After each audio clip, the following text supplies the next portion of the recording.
Have you ever tried to understand a belief system and it just felt like a long list of do's and don'ts? Well, what if we looked at it differently? What if we saw it as a complete, perfectly designed building?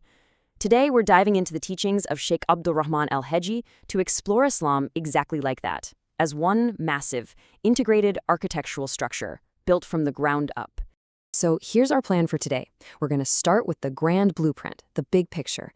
Then we'll get our hands dirty, laying the 5 foundations and raising the 5 main pillars. After that, we'll put up the walls and the roof, check out the building's inner soul and outer defenses, and finally, we'll add the finishing touches, the adornments. Let's get started. All right, first things first. Every incredible construction project begins with a master plan, right? So let's take a look at the grand blueprint. This is all about shifting our perspective from seeing a bunch of separate rules to seeing one single cohesive structure. This quote from the Sheikh really sets the stage perfectly.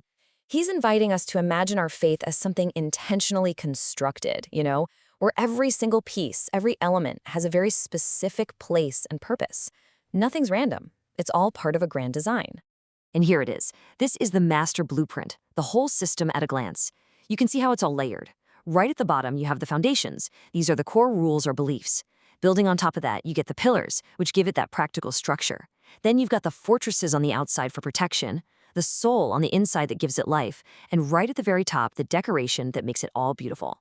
See how each level builds on the one before it? It's really logical. Okay, so you can't build anything without a solid foundation. And in this architecture of faith, the foundation isn't concrete and steel. It's made of these deep core principles of submission and belief. This is the bedrock that everything else is going to rest on.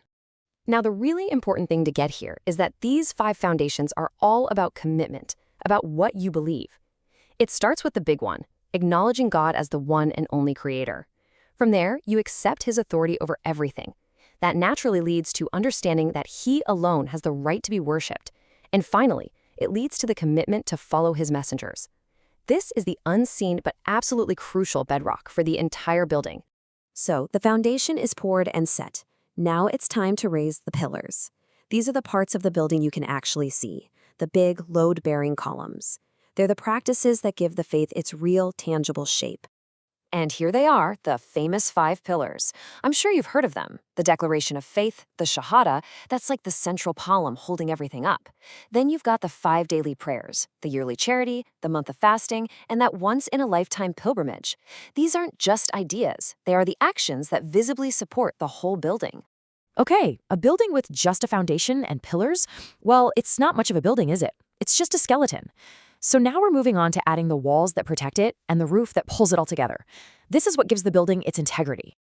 So what are the walls made of? They're made of 2 concepts that work together. First, you have righteousness, or al-bir. That's about actively doing good, fulfilling God's commands. Then you have piety, al-taqwa, which is kind of the other side of the coin. It's about consciously staying away from what's forbidden. Together, they create this strong, protective enclosure.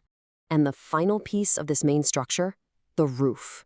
This is called Islamawaj Lillah, which literally means submitting your whole self, your face, to God. But think of it as the ultimate unifying principle. It's this massive roof that covers everything underneath it, from the deepest foundation to the tallest pillar, and brings it all together as one. All right, so the building is structurally sound, but without life inside, it's just an empty shell, right? Now we get to explore what actually animates this structure from within, its soul, and what protects it from the outside world, its fortresses. So what is the soul of this building? Well, you can't touch it. It's the spiritual energy. It's the constant remembrance of God. It's reflecting on his creation. It's that direct line of communication through supplication. It's the never-ending search for knowledge. And of course, it's the Quran itself. These are the things that turn a static building into a living, breathing faith. And of course, anything precious needs protection. So what are the defense systems? We have these 5 fortresses. First, there's strength in the community. Then there's safety in hearing and then obeying guidance. There's self-preservation in migrating away from harm. And finally, there's resilience in striving for what's right. These are like the outer walls that guard the entire building from corruption. So the structure is complete, it's strong, it's alive, it's protected. But according to Sheikh Al-Heji's model, we're not quite done. There's one last really crucial layer, because a truly great building isn't just functional, it's also beautiful. This is the final adornment. And what are the decorations on this building of Islam? It's two things. On the inside, it's good character, the beauty of your ethics, your morals, your manners. And on the outside, it's good bearing, the dignity you show in how you look, how you act, how you carry yourself. These aren't structural, no, but they're what make the entire building stunning to look at and experience.